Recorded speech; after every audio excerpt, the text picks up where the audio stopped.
All right. I've been so excited to have this conversation. That's what I do. I'm Daniel Allison, the average dude. Welcome to the very first pilot episode of Beyond Boundaries. Beyond Boundaries, something that me and my friend Lindsey came up with. Lindsey, do you want to introduce yourself to everybody? Yeah, that'd be great. Yeah. I'm Lindsey Hansel. I'm the founder of First Class Recruiting. We are a direct hiring placement agency here in the upstate area. We are a veteran-owned, woman-owned agency, and we specialize in the sectors of aerospace, automotive manufacturing, and defense. And I'm really happy to be here. Yeah, happy to have you as my co-host. And we were thinking about what guest would we have? What guest would be perfect for something that we wanted to talk about, going beyond boundaries. And I saw Michael Cogdill. You couldn't get that person, so here I sit. I saw Michael Cogdill. I saw where you'd just written a book. I know that for me, I had a boundary around Michael Cogdill. And when I said, who is this guy? I knew him as the WYFF news anchor. That I was. Yeah. Long time. And then when I went to that Dancing with the Stars, you were a judge, and you got to show more of your personality. I'm the non-hanging judge. I love everybody. Yeah. Well, you were joking with everyone, and you were just interacting with them. Fun. And I thought, wait a minute. He was the serious guy talking on the news, but I had put a boundary on you, Michael, right? Right. And so that's really what this show is about. Right. But going beyond those personal, societal boundaries and becoming more, doing more, overcoming ourselves, reinvention, change, that type of thing. You've done that your whole career. I have. There's a certain, due journalistic detachment. There's a certain decorum you have when you're telling people about the worst days in people's lives, and that's what the news is all about. Yes. And sometimes the best, but typically somebody's having a really bad day when you make the news. But that doesn't define who we are. Yeah. Not at all. That's just a portion. Just a portion. And so if we don't know Michael Cogdill, when we only see you on the news, then we form a boundary about that person. Right. And That's I think true. that happens so often. I know, Lindsey, the reason that I thought this topic was great for us, you broke boundaries in your career, correct? Yes, certainly so. How many women were in the unit that you worked in when you were in the military? So I served in the Air Force, bioengineering, and I was in an office with about 25 people, and 3 of us were female. Right. So there you go. That's terrifing. Yeah. And I was 19. That many men in one place? I knew nothing at all. Yeah. 19-year-old. But great experience. And so I just think that this is kind of a hat, Michael, that we could put on a lot of different things. Correct. And so as the average dude, of course, sometimes it's late in life and we put this boundary, it's too late. Well, I didn't start doing any of this type of thing. And I wouldn't be sitting in the room with great people unless I did. And that's kind of the point. Yes. And I think you're an above average dude, by the way. Well, that's another podcast. I podcast. appreciate you saying that. But, it's taken work for me to get over my own limitations. Right. And so that's what I think is just going to be really fun, meeting great people, hearing their stories, and then how they really overcame. And there's someone out there right now that's buried in shame, as I heard you say one time. Right. Buried in shame. Shame is a terrible force. It's one of the worst. And I, when you said that, I thought about it a lot because I think that's exactly what's happening. People are out there, they're buried in shame, and they don't know what they can experience when they get out of that. Right. Right. So if folks like ourselves that have done some overcoming and made some progress, And that's everybody. right, then and when we can share that, then we can help others. And let's face it, that's what really feels good, I think. That's exactly right. So let's talk about, for folks that aren't familiar with your career. We're sitting in a studio. This is my first time in an in-person studio podcast, sitting down like this. You've done it once or twice, haven't you? A few times. Yeah. Yeah. And so you've done live. In my sleep a few times. Yeah. You've done it live. You've done it recorded. You craft these stories, but then maybe an event's happening. You have to go. Which is harder? Which one do you enjoy more, that live or the recorded portion? Depends on the day. I don't miss the grind, but I do miss the times when something is going down, the chopper's up, the chips are down. Carol and I are out there with 30 seconds of information for 45 minutes. And reporters are headed somewhere, and producers are talking to us in the earpiece. but we're narrating it as you see it. Oh, Now, wow. that's exciting. That's exhilarating. Yeah, and you've got to be on your game Mm-hmm. at that point because And sometimes it's very, very tragic. I remember the Townville shooting. I walked in. My news director said, "Get on the air." I walked straight on the air. No makeup, no nothing. There were 3 of us out there, and we're experiencing what the viewer's experiencing. Stories don't typically break; they bend. So we knew there had been a shooting at a school. We knew some children had been hit, but we didn't know one of those children had been hit in his femoral artery, and he was to die. 2 days later? Wow. It calls for compassion. Calls for a caring journalism, and it does not call for objectivity. People say, "You're not objective." No, I'm not. If your family member is involved in a tragedy, do you want me to objectify that person? Yeah. David Brinkley, the great David Brinkley, said, "If we are honest and fair in our humanity, our subjectivity, then we're doing it right." That is true centrist journalism, and I miss doing that. The storytelling, I loved. I worked with some of the best. John Hendon, they just put him in the Emmy Silver Circle, 38 Emmy Awards. We were down in Atlanta celebrating him. When you work with guys like that, you can't miss. Chip Baisden, 39 Emmys, I think. Yeah. These are guys who know what they're doing, and they're compassionate in the doing of it. I've got a question about that storytelling. So you something has happened or you've got an idea about something. How does the way that you frame that story and communicate that story, how does that come into your mind? Does it come into your mind and you communicate it to those talented folks? How does that work? We show up together. Sometimes they just show up because sometimes when the TV guy shows up, people are guarded. We did a piece, a young man named Ben. He skipped his high school graduation to go fly a Piper Cub across the country. He took off that day. He hit every contiguous 48 states. Oh, that's cool. So Chip Baisden was shooting that, and he put a microphone, a wireless mic, on Ben's mom. And that was the soul of the story. I did not interview Ben's mom. I didn't get near her. Yeah. I never met her until after. But he captured the unguarded moment, this worried mom. Where's he going to sleep? What's going to happen? Oh, my God. Ben, come here. Come here and hug me before you go. That's the essence of it, the unguarded moment. And you take that as a reporter, as a storyteller, and stay out of the way. Yes. Minimize. You make every word fight for its life. Yeah. Sometimes it's a matter of writing silence into the piece, daring silence. Yeah, That's worked. I love that. Those little shots where, like in the beginning, they're pouring there was one particular story. They're pouring a glass of iced tea or something very simple like that, but it takes you into the scene, and it's Right. these little things that we don't notice. Human experience. That's it. And what is it about? And so I love stories. I mean, that's the reason I want to do this. Being in the room with Michael Cogdill, doing things, interviewed you a couple of times on different things. Right. And the more we're around people that have done amazing things, the more we see hope in ourselves. Right. I mean, I feel like I become a better communicator when I'm around I get more poise. Oh, you're so Yeah. good. No, seriously. It's very And- inspiring. yeah. Very inspiring. And I have one of those guys, Boyd Hoopert, and he's fighting an illness right now up in Minneapolis. And he is arguably the best TV storyteller in the world right now. He has a franchise up there, Land of 10,000 Stories. He did a piece, one of the last ones he did before he got sick, a piece on a woman who has a pet bluegill Very in interesting. a lake. A pet A bluegill. pet bluegill. It comes to her. She recognizes it. She will pet this fish. Wow. And the photographer, of course, he's got GoPros underwater. It's beautiful. Yeah. The imagery is beautiful. But at the end of this piece, this essence of writing, deeply human writing, Yeah. he says, and I'm paraphrasing, Boyd, if you're watching, I'm sorry. 'Cause I will get it wrong. You got it right. Every year she catches sight of him, he gives her a beautiful release. Yeah. Catch and release. That's great. Man, that's good. It's Oh, very that's good. good. I love that. That's the great Boyd Hooper.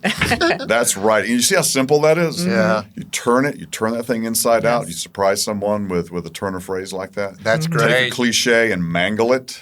Yeah. Mangle it, because a cliche is familiar, but you don't want to use the cliche. But if you can make it original and still recognizable, yeah, then we're getting great. somewhere. Well, now I'm thinking about so your voice and the way that you communicate and the way that you use I don't know exactly how I would say it, but how did you was that something you worked on and Never. It just came naturally. Never had a voice lesson in my life. Yeah. You learn to drop all the boundaries. You learn to drop all the affectation and be yourself. People welcome authenticity into their homes. Yeah. And I've sounded like this since I was 14. Okay. Wow. My parents were worried for a time. I was like, oh, geez, where's the mute button? Turn him down. Yeah. And it just happened that way. I get it from my father. So I guess I'm curious about the progress of, the more you did the news, the more you did things. How did you grow? Was it growing in how you saw stories? What was where did most of that growth happen? You grow in compassion. Yeah. Again, people are having the worst day of their life. Yeah, you grow It's as about a human. caring journalism. It's about I love empathy. that. It comes down to, it's like, how much do I feel what these people are feeling? I remember, we're coming up on the anniversary. Wow, Can you that's believe so it? powerful. Susan Smith is up for parole this year for murdering her children. Oh, wow. November 4th. That's amazing. I know, it's been 24 years Wow. since that happened. Yes. I'll never forget being up there and anchoring that. I was down there, of course, when it all went down, and then I was anchoring back and forth, field anchoring from the desk. And through it all, at times, Carol would break. We all did. Oh, yeah. And someone asked me once, were those tears real? I said, you can't fake that. You can't fake empathy. Yeah. No. You can't do it. Unless you can try if you're a sociopath and some get away with it. But no, she's one of the most caring, kind human beings. She's like a sister to me. Of course she did.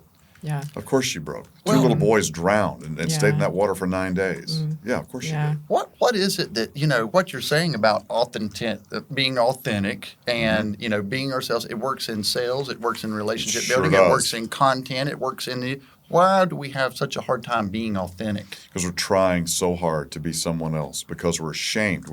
We've been shamed somewhere in childhood. My authentic self got shamed, be it in school, vacation, Bible school, whatever. A kid gets shamed and carries that. Brene Brown writes about it, speaks about it. Let's talk to Oprah about it a lot. Shame is one of the most vile forces on the planet. And so when you start armoring, I got to be somebody else. I've got to act like this. I got to come in the room as that. It's like, no, you come in the room as yourself. You come in the room as you are. Yeah. It's like Oprah Winfrey is one of the most authentic human beings. Part of the secret of success. Some of the times the show would get long. They would run long. They shoot it as live, and she would come out, and the producer had told her, "We got 5 seconds." So what are you going to do with 5 seconds to say goodbye to that vast audience? She would look right at that camera and say, "Bye." Bye. That's it. That's it. I'm It's gone. authentic. I'm gone. There's no Bye. there's no outro. We're out of here. That's there's it. no perfect verbiage. We're out. And the audience cheers. Yeah. That's the way it rolls. Yeah. It's real. They can It's a feel real woman. They can feel that. Right. And so that's something that I've kind of become consumed with it because I think that I want to feel natural, right? I mean, Right. everybody wants to feel where they don't have to. So I put that little hat of the average dude on myself to give myself a little permission because we do have things that we're insecure about. Everybody You does. know, when I looked at myself and I looked at my own life and I said, well, here I am almost 40 years old. Right. Get it together, man. You know? And so it was easier to put that average dude hat on me to give myself permission to take those scary steps, you know? To fall apart. Right. Yeah. You want to fall apart. It's all right to fall apart on a level in front of other people. They say, oh, my God, you too? Yeah, you Yeah, too. you That's too. right. Yeah. Yes. Oprah would get up there and fall apart every day, hearing a tragic story. And by the way, David Smith is one of her favorite guests of all time. I think he did the show 5 times. Wow. She loved him. She was Yeah. brokenhearted. And she would sit up there and cry with him. Yeah. Oh, yeah. And the whole world watched. You're right. That human, authentic human, deeply human interaction. And she would share her struggles as well, She sure which did. also made her more human to her audience. She sure did. Which is great. That's when right. she's able to be vulnerable. I think that's another part of being a great storyteller. Correct. Is being vulnerable and sharing your struggles and being able to connect with other Right. people that are going through the same thing. Right. And I think it's easier for women than men. I agree. Because women have far greater emotional intelligence than men. We tend to be a little stupid. You know, so, yes, I'm a man. You know, no problem. It's like, Brene Brown tells a wonderful story in her first book, Daring Greatly, of a young man who went out for football late. And he gets out there. He's not played Pop Warner. He looks across that line of scrimmage, and there's a guy bigger than he is over there, and he showed some fear. He just let it show just a little bit. Coach comes up and swears at him, shamed him in front of all of his peers. He said, I got down in the 4-point stance. I knocked the hell out of that guy, and I proceeded to rage my way through the next 24 years of my life. That one act of shame all but ruined the man's life. That's funny. It's powerful. So it was a wake-up call as Right. well. Amazing. It's amazing. You shame a kid, you may ruin him. That one moment for a time. He finally figured it out. Lost his family, lost his marriage, relationship with his kids. He was just a rage machine. Oh wow, that's and when we look Not back vulnerable. and we find those things, everybody may have something like that, an impactful event. Right. We're talking to folks, and Right. what I want folks to do is see themselves in some of the things that we're talking about, Right. so that we can kind of break free of some of the things. We can go beyond boundaries. Yes. We can Correct. go beyond boundaries. Bam. Come on now, hey, it's right you there. branding maven, you. Yeah, no, hey, it's what I do, right? But so I do want to kind of segue, I guess, a little bit. You talked about Brene. Is it Brene Brown? Brene Brown. Brene Brown. Yeah, Dr. Brene Brown. So didn't she have that quote? We used to hire on strength. Now we hire on smarts. In the future, we'll hire on heart. Yeah, I think that is her. Something in that world. Whomever it is brilliant. Right. Yeah. I mean, Right. but with AI, you're talking about AI. I mean, I think that those social skills, those relationship building skills, those human skills, like the value of being human is going to be much. It's going to be much more important. Absolutely. Remember Max Headroom? Yeah. You're not old enough, but you are. Yeah. I am. You'd be surprised. It was, it's an old TV show with an artificial, a machine-driven anchorman. Yeah. It's like That's it was right. AI before there was AI. Yeah. Do you want to get your news from Max Headroom? Right. No. No, Yeah. you want your news from a human being with a heart, with a soul, with empathy. Yes. The ability to feel what you feel what the people, in the fires, in the hurricane, what they're feeling. I Yeah. worry about AI. AI is a thief. There's so much about it that is unregulated, and it's got to get regulated. As a writer, I don't want a machine stealing portions of this and portions of that and portions from his and hers and putting it together as an original work for somebody else. So- I can understand that. I mean, as a talented writer. Yeah. I mean, So let me ask you this, Michael. Where do you see, in journalism, where do you see AI replacing journalists? It already is. Okay. On many So levels. do you think it'll completely replace a good journalist? It won't. It never will. And those who say it will, it's folly. You cannot replace the human being covering a human story. It can't happen. Now, what it's doing is it's becoming, I'm afraid, a crutch for young reporters. It's like, well, how do I start this? I don't know. Just have AI do it. Go on LinkedIn. AI is offering to write everything for me. I keep saying no. It keeps saying yes. I say, I don't need you. I don't want you. And I worry about these young reporters who are just having a machine do it for them. Yeah. Do you think that takes away from the creativity Completely. of being a journalist, a true Completely. journalist? Absolutely. It takes away their growth as a writer. I have failed so many times to become a successful writer in television, in books, whatever. You got to fail at it. You got to write something. 2 weeks go by, you go back and look at it and think, oh, that's no good. The essence of writing is rewriting. Well, most people, this AI wrote it. Okay, that's good enough for me. oh, and It works. Yeah. But it's not good enough for the world. It's not good enough for your growth, for your personal growth as a reporter, as a human being. No, you don't get any better by the absence of resistance. You get better by resistance. What AI's a would, crutch. if you were in charge of regulating AI in journalism, what would that look like? Ban it from the newsroom. Okay. Completely ban it. Absolutely. I don't want a reporter out there pressing a button to write a 30-second VO. No, you're going to do it. Producers, reporters, anchors. Carol and I wrote or edited every single thing we read. Everything. Unless all purgatory is breaking loose and we're out there and it has to pop up. Yeah. And by the way, that's no fun. I've worked with 2 producers I would fully trust to do that. They were geniuses. Yeah.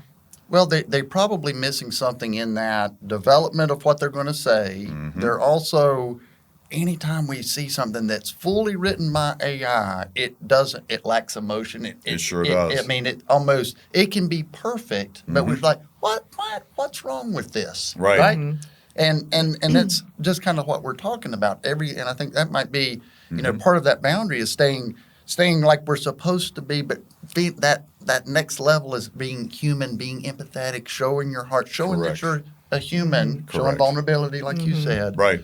And that's one of the ways that we break free. The And machine is a sociopath. Think about it. yeah, Faking it.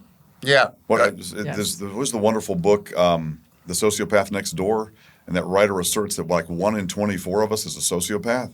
Well, how do we not know? Because they kind of learn to fake it. They learn to fake human emotions, which is terrifying, by the way. Right. So AI is doing that. Yeah. It's taken from here, taken from here. We'll fake it.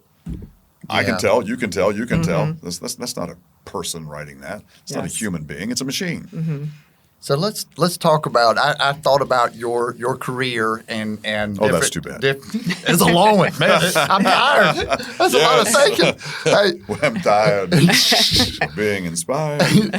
but you did you as a kid did you see yourself sitting in the rooms with all these famous people? Sadly, doing the yes. news? you knew that from an early age. When I was in about the 5th grade, that's when I decided I wanted to do this, and people laughed. Oh, how they laughed. They're never going to let a boy from Weaverville, North Carolina, anywhere near all of that. But I remember being in the 5th grade, and a teacher gave a writing assignment right around Thanksgiving. And I was the son of the town drunk, and everybody knew that. And my dad bounced into the most beautiful man who became sober. But at that time, my life was pure terror. I was bullied. I was quiet. I was shy. And she gave this writing assignment, and I did mine, and she passed it out, and I liked the grade. And you ever feel somebody staring at you? Especially a grown-up. You're in the 5th grade, and there's a grown-up staring at you, and you're trying to look around. No, this isn't happening. Everything's going to be fine. She's staring, and finally she says, "Mr. Cogdill, will you please stand and read your paper to the class?" Oh, God, no, but you got to do it. Yeah. And I stood and I recited this thing, and kids are snickering and they're giggling all over the place, and I sit down. Humiliated. You would have thought I was shamed. I was ashamed of myself for a moment until this happened. And there was this awful silence in the room, and I'm looking down, and everybody's giggling again. She finally says, "Mr. Cogdill, you are going to be a writer someday." That's a great compliment. She said that out loud. Yeah. And I took it to heart. And see, that took all the shame away. Yeah. And everybody shut up, by the way. All the giggling stopped. And I thought, thanks to her, There maybe you just go. maybe, Wow, to venture at this. that's amazing. Like she saved you from a shameful incident. What could have She the sure story did. we talked about earlier? Had someone stepped in, it could have saved him and probably a lot of other people a lot of pain. She dared me beyond my boundaries. I didn't want to stand and Yes. read to those people. I was terrified of them. I was terrified of the moment. But Yeah. I got beyond it thanks to her. That's a great point. That's the first news I ever anchored right there, 5th grade. She pushed you beyond your boundaries. She believed in She you. sure She did. saw your talent and She did. encouraged you to showcase that. That's what she That's did. great. And it was excruciating. Do y'all think that's Wonderful. important? Great. The recognition of people. Like, do we recognize people's talents enough and things that they're doing well? I mean, that goes so far, No, we right? don't. I mean, We don't. if somebody is doing something well, I just feel like so often it's just we don't want to believe it because somehow that minimizes what we're doing. Right. Right. And that's an unfortunate thing. As a keynote speaker, I tell people always, people truly do. They forget what you say, they forget what you do, but they never forget how you make them feel. It's Maya Angelou. Yeah. When you uplift your people, just at the smallest bit of encouragement changes the world for someone. But if you're a downdraft instead of an updraft, if it's, the beatings will continue until morale improves, and that's still rampant everywhere. Yeah. Your best people are going to aim for the door, and your worst people are going to sit there Yeah. and Yeah. be in the way. It's the way it's going to I roll. agree. I agree 100%. too. So I want to talk about these books that we have sitting here. And first I want to ask you, you went beyond the boundary. I mean, now I know that you've written 2 children's books now. Sure have. But children's books, and you've written a novel too. So why are we breaking so many boundaries within writing? I mean, what is that's pushing you to do that? This book, this is the first one. This is Crack of the Crab and the Sideways Afternoon. I saw a young man in a power wheelchair on the beach one day on Hilton Head. You ever sit on vacation and you just can't relax and you kind of feel sorry for yourself and your mind is your rear end is here but your mind is back there. Mm-hmm. And I see him. He's almost in the water on this beach by himself in a wheelchair. You get over yourself real fast. Mm-hmm. And it was the genesis of this little story. I started writing on a cardboard box in the garage. Oh, that's Crabs amazing. walk sideways. The rest of us walk straight ahead. Crabs walk sideways. Walk the way you're supposed to walk. Do with what you're given the best you can. And never – I tell kids all the time when I present this book, would you ever make fun of somebody in a wheelchair? Oh, no, absolutely not. It's every time somebody makes fun of you, it's every bit as bad. Every time you make fun of somebody else, it's every bit as bad. It's the essence of this book. It's elevating the best in kids. And by the way, there's a kid inside every single one of us. Yeah. Kid walking around in us, especially you. Yeah, Yeah, I was going to say, You and mine's me. still active. Right. Exactly. Me too. Me too. Now, Yeah, I love that, the inspiration of that. That's actually powerful. I know what you're talking about. I've been on vacation. It's like, well, now I'm here. What now? Now what? Yeah. And it's like, I think I'm supposed to be having fun, you know? And about a week later, you're starting to decompress. Right. It's just getting started. Here we go back to work. Okay, back in the car. Yeah, But that is such a that's important. I think where it comes from. Now tell us a little bit about the new one. This book was seeded by a woman telling me about having to put down a horse. It was one of the worst days of her life. They'd adopted a horse named Joe. They thought he was ancient when they got him. And her daughter fell in love with him. But horses don't live as long as growing little girls. So ultimately, where did Joe go? Joe goes right here. Everyone, every creature, be it a hamster, a dog, a grandma, a Nana, and Nana's the magic in this story. Oh wow! I love the cover of that too. That's such a great cover. I'm going to let you hold that. Yeah, hold that up and this look is at a that. beautiful book. Yes, it is a it is. beautiful Love book that. because Love it that. has a legendary illustrator. Now, here's the story. Oh, okay. I met George Pachepsov years ago. He was arguably the most famous modern artist in the world. He was compared to Picasso and Chagall all over the world. He sold to Oprah, Celine Dion, Michael Jordan, General Colin Powell, on and on and on and on. When I met him, George Pachepsov was 11 years old. Oh wow! He had been compared to Picasso and Chagall since he was 7. Wow, He's a prodigy. complete child prodigy. He's a genius. The first thing he ever drew that sold, he was 17 months old. Wow. His mother had given him Amazing. an 8.5 by 11 piece of paper and some of those little Crayola markers, and she went to take care of his dying father. His dad was dying of brain cancer at the time. She came back, and he had seen 2 women at a car across the street, and he had drawn that. She looked at it. I'm sure she thought somebody had gotten in the house. She sold that for $10,000. Wow. That's amazing. It cost her awesome. $40,000 to get it back later on because it was the first refrigerator art her son had ever done. Wow. So fast forward, George is now I think he's 32 now, 32-year-old Harvard grad working at Apollo. He's the guy you want your daughter to marry. Not because he's a genius, and he is. His emphasis at Harvard, by the way, was statistics. Interesting. He He's can an do artist, that. and he's Both hemispheres are that that's big. 2 different sides of the spectrum. That's Absolutely. amazing. And he is the humblest, sweetest, quietest, kindest young man you'll ever meet in your life, which proves that real accomplishment is quiet. Yeah. It's like real wealth is quiet. Don't believe bravado. Yeah. I remember I asked him, I said, what was your emphasis at Harvard? He looks down. He's a little embarrassed. He looks at statistics. Are you kidding me right now? Both hemispheres are that big? Yeah. So the Wow. book is as it is thanks to him. Yeah. Do you guys know what a rumble seat is? Like a 32 Ford, that little seat for kids in the back. That would Oh, fold yeah, up and yeah, down. yeah. I'm in the rumble seat. I'm riding the rumble seat, and he's driving this thing. Yeah. Oh wow! Yes. Well, it sounds like a great collaboration. It was thanks to him. He used Yeah. to send a copy to his top tier celebrities. Well, So you we'll know, see. I think it's important. So you met him, you interviewed him when he was A child. You got to know his mother, probably. Yeah, and Dubrava got to know- Pachepsov, lovely lady. Yeah. So then you made a relationship. Then down the road, you're like, hey, I need a good artist for this book. I asked him, and you're terrified, and he said, "Well, send it to me." I sent it to him. He reads it. He loves it. He said, "Oh yeah, I'm in." So okay, what's this going to cost me? And he named a number. I said, "Sold." Boom. I mean, there's a painting on eBay from him for $230,000 right now. Oh, wow. One painting. Yeah. Yeah, and that's probably a cheap one. It's amazing. Yeah. He had 40 commissions in queue, as I recall, when he started doing that book. When you produce, sorry, go ahead. Did you have something you wanted to ask? Oh, no, I was just saying it's amazing. The illustrations are great in this book. Yes, I've they looked through are. the book, and yeah, it's got some great illustrations. I was very impressed. Yeah, I was going to ask Me you, too. do you put a lot of pressure on yourself for something when you put a book out? And, Perfectionism is a malignancy. It truly is. And I do to excess, and then I try to take it off. Let it flow. Let it be. As I recall, I wrote that book on my phone. I've written a couple of children's books on my phone. Oh, wow. It's like, all right, you hear, it's like you get an idea, write it down. Yeah. And you put it away.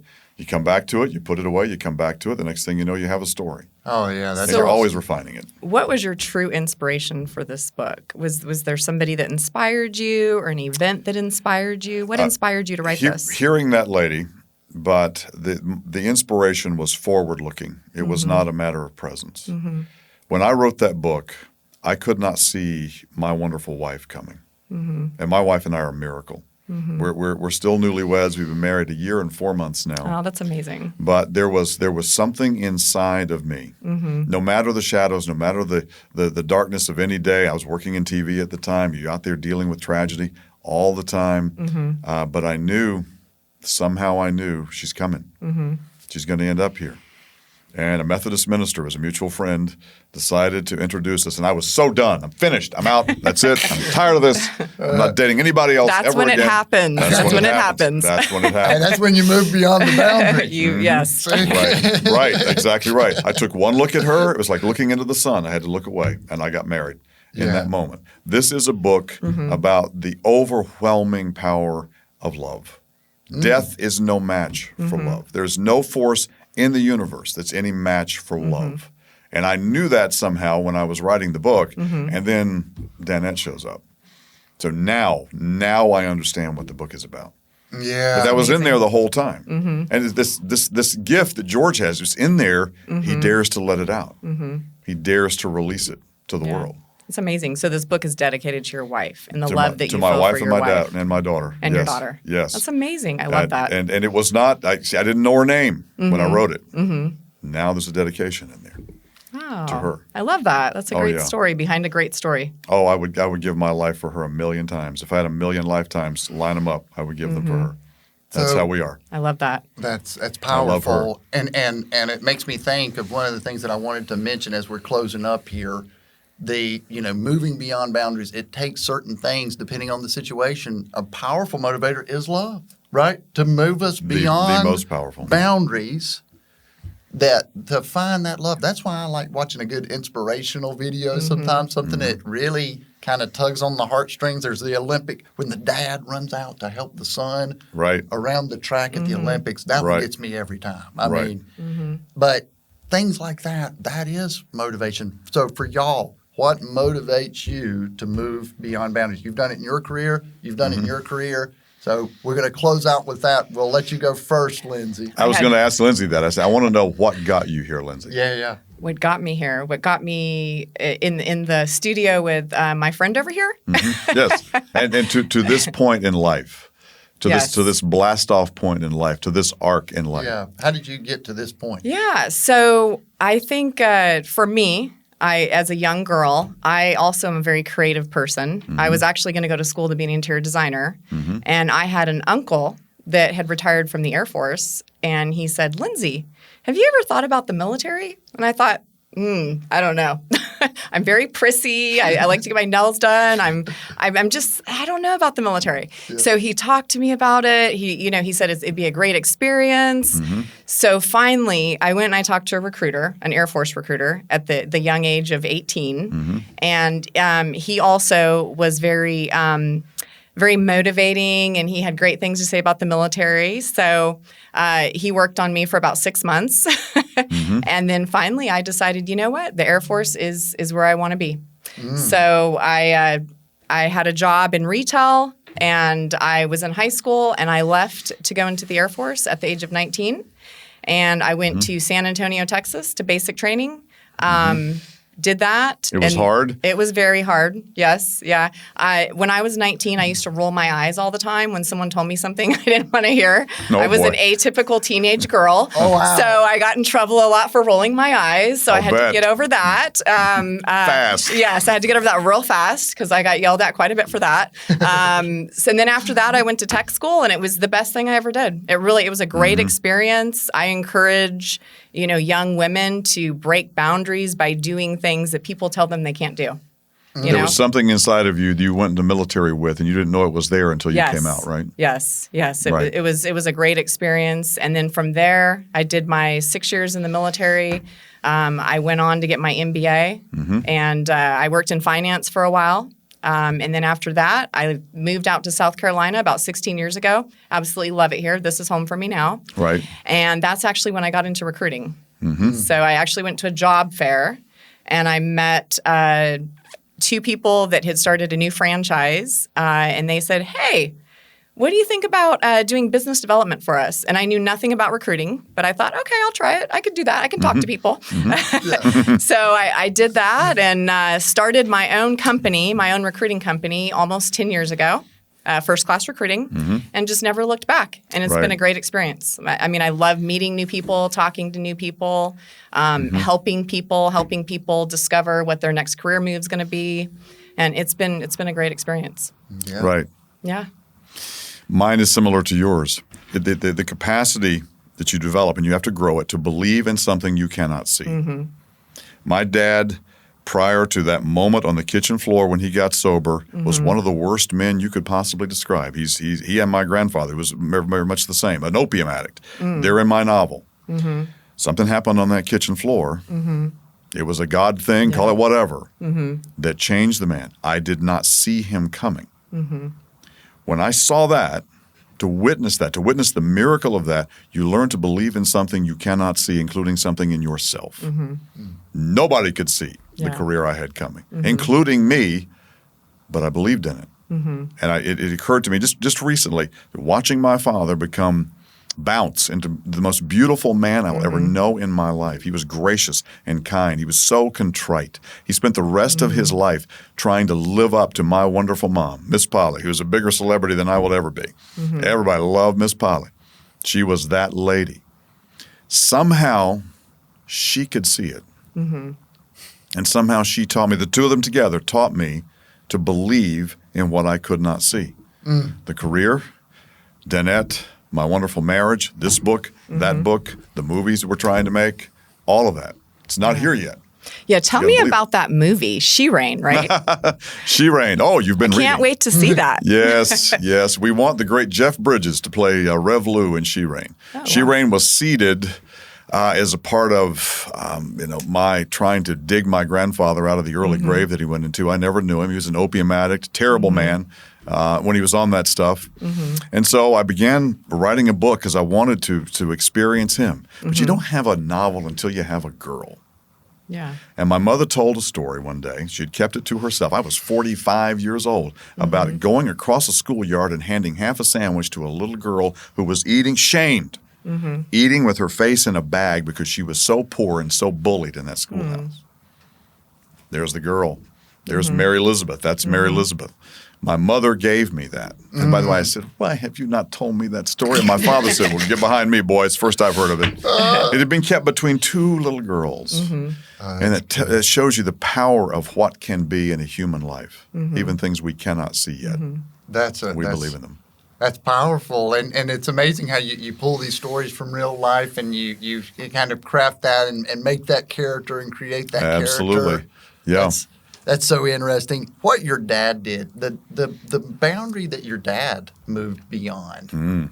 Big one. And the ripple effect. I mean, had he not had that moment, maybe I'm not sitting here talking to you now. Correct. I mean, correct. So it's not just a selfish thing. When we move beyond our boundaries, we can inspire others. We can help others in a lot of different ways. Right. And having conversations like this, and that's what I want to do with this. Right. Hey, I think we've all said some vulnerable things here today. Absolutely. We've said some things that we've overcome. And hopefully folks that are listening can see themselves in that And then we're going to kind of continue this journey to find more Michael Cogdills who are overcoming things. Now, hey, this could be a tough one to you were so kind. You said, let's go for Prachepsov. We're going to get him in here for launch event. Hey, He's coming. He's coming to town. Wouldn't that be cool? Is it really? Yeah, he doesn't really know it yet, but he's coming. He doesn't know when. Okay. I'm going to go through his mom. Hey, well, we would love to talk to I love him. that. Oh, my heavens. So, Daniel, you need to answer our question, the question that we That is both true. answered. You do. We're waiting for your answer. I love passing Breath the abated. ball. Lindsey hasn't learned that I only pass the ball. It doesn't come back to me. Oh, wow. That's quite a one-play quarterback you got going there. Okay, so now ask me the question again so I can go back into what am I answering again? What did I ask? So share with us some times in your life where you had to go beyond boundaries, you had to motivate yourself, you had to believe in yourself to move to the next step, whatever that goal is, whatever that challenge is. Tell us about that. So I will take you back to 11/11/2014. So that's almost 10 years in November that I've been on this journey. I was approaching 40 years old, going through a divorce. Things could not be any more bottomed out. Lots of missed opportunities, lots of self-imposed pain. Not a good place. Didn't care to improve. You know, it wasn't interested. I was just getting by, surviving life. And someone on LinkedIn, I wasn't doing anything on LinkedIn. She reached out and wanted to have a conversation with me. Why do you want to talk to me? I don't have any money. I don't have any desire to improve. Right. You're not going to get any business from me. Right. Yeah.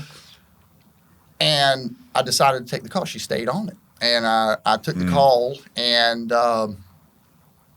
and I said, well, you know what? She's going to hear a victim story that she's never heard before in her life. Vulnerable. She is going to just walk away and think to herself, okay, never mind. You go ahead and just do what you're doing because there's no helping you. And instead, she turned it around and she asked me a question that I should have asked myself. She said, if you could, are you able? Would you be able to turn it around if you gave everything that you had to turn this around? And when she said that, I stood up from the chair, got chills. I still think about it and get chills. Yeah, that's amazing. Right? Right. I walked up to the That was your aha moment right there. I remember I tapped my hand on the railing, and I said, yeah, I could. And she said, a lot of people say that, Daniel. Are you going to stick with it? And I'm still getting the chill. You know what I mean? Yeah. But that was 10 years ago. It's amazing. And there's a ebb and flow. There's you're doing good, and then that old you and those reminders. That's why you have to do things like this. Right. The game. You know, 10 years down the road, I still face the same monster that I faced 10 years ago. I'm just stronger now. Yeah, it doesn't go away. You just learn how to slay it. Yeah. So it has to be, you know, an everyday intentional thing. This is what I wanted to do. I wanted to talk about these types of things because I'm not done yet. Right. I mean, I didn't come this far to come this far. Yeah. Right. I mean, none of us are done. We're just getting started. That's exactly right. So this has been so much fun. Y'all, I wasn't sure how this would flow. So meaningful. And that sort of thing. But I thought, hey, we've got great people that are doing things. And I think that we did a good job of covering what I wanted to cover today. So You did a great job. Well, thank you. We're guests. Yes. My host. You're the captain. Yeah. So my co-host. So we're going to be doing some things in the future. And if we're still, hey, Josh, can I cut to Josh right now? Yes, sir. Oh, okay. See there? Yeah. Look, I always wanted to cut to somebody. There's a voice from the great beyond. Hey, so Hello. Josh, thank you for setting up a fantastic room. And who knows, we might be back here for another one. Okay? I hope so. Yes. Yeah. So thanks. Thank you. Yeah. Thank you.